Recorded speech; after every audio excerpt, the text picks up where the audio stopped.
One of the great poets of modernity.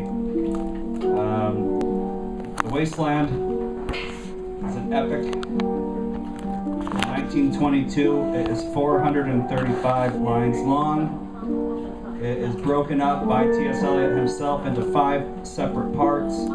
What we're going to do, we're going to do part 1, which is called The Burial of the Dead. And then we're gonna break and do a game of chess, and then we're gonna do like a little bit smaller break. And the final 3 parts, parts 3, 4, and 5, we're just gonna run right together. So it's basically an issue of logistics as why we chose to do it this way. Our real intention was to go through it all the way, all 5 parts, but technologically we couldn't get that done. So anyway, if you're ready, Cal. Yep. You're recording right now. We are being recorded right now. So tonight, welcome to the show. We are the Wastelandic Underground, doing an original interpretation of TS Eliot's The Wasteland. Part 1, The Burial of the Dead. April is the cruelest month, breeding lilacs out of the dead land, mixing memory and desire, stirring dull roots with spring rain. Winter kept us warm, covering earth in forgetful snow, feeding a little life with dried tubers. Summer surprised us, coming over the Starnbergersee. With a shower of rain, we stopped in the colonnade and went on in sunlight into the Hof garden and drank coffee and talked for an hour. Bin gar kein Russin stammelte dauernd Deutsch. And when we were children, staying at the Archduke's, my cousin's, he took me out on a sled, and I was frightened. He said, "Marie!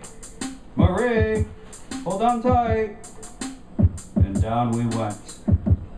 In the mountains there you feel free. I read much of the night and go south in the winter. What are the roots that clutch? What branches grow out of this stony rubbish? Son of man, you cannot say or guess, for you know only a heap of broken images, where the sun beats and the dead tree gives no shelter, the cricket no relief, and the dry stone no sound of water. Only there is shadow under this red rock. Come in under the shadow of this red rock. And I will show you something different from either your shadow at morning, striding behind you, or your shadow at evening, rising to meet you. I will show you fear in a handful of dust. Frisch wetter winter Heimat zu, mein Irish kind will wireless do.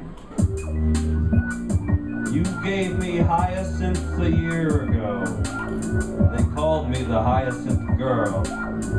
Yet when we came back late from the hyacinth garden, your arms full and your hair wet, I could not speak, and my eyes failed. I was neither living nor dead, and I knew nothing. Looking into the heart of light, the silence, Odun Lear das mir.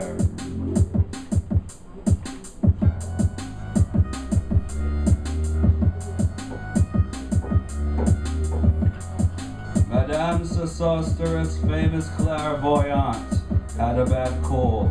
Nevertheless is known to be the wisest woman in Europe, with a wicked pack of cards. Here, said she, is your card. The drowned Phoenician sailor. Those are pearls that were in his eyes. Look! Here is Belladonna, the lady of the rocks, the lady of situations. And here is the man with 3 staves, and here the wheel. And here is the one-eyed merchant. And this card, which is blank, is something he carries on his back, which I am forbidden to see.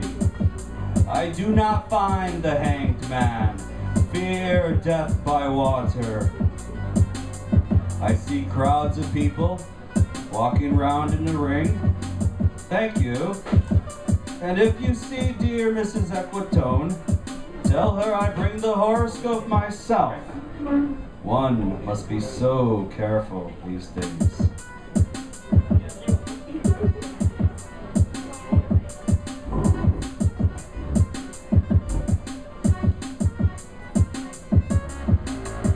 Unreal city, under the brown fog of a winter dawn, a crowd flowed over London Bridge, so many. I had not thought death had undone so many. Sighs, short and infrequent, were exhaled, and each man fixed his eyes before his feet. Flowed up the hill, and down King William Street, to where St. Mary Woolnoke kept the hours. With a dead sound on the final stroke of 9, there I saw one I knew and stopped him, crying, "Stetson! You who were with me in the ships at Malai, that corpse you planted last year in your garden, has it begun to sprout? Will it bloom this year? Or has the sudden frost disturbed its bed? Oh, keep the dog far hence, that's friend to men, or with his nails he'll dig it up again. You, hypocrite lecteur, mon semblable, mon frère."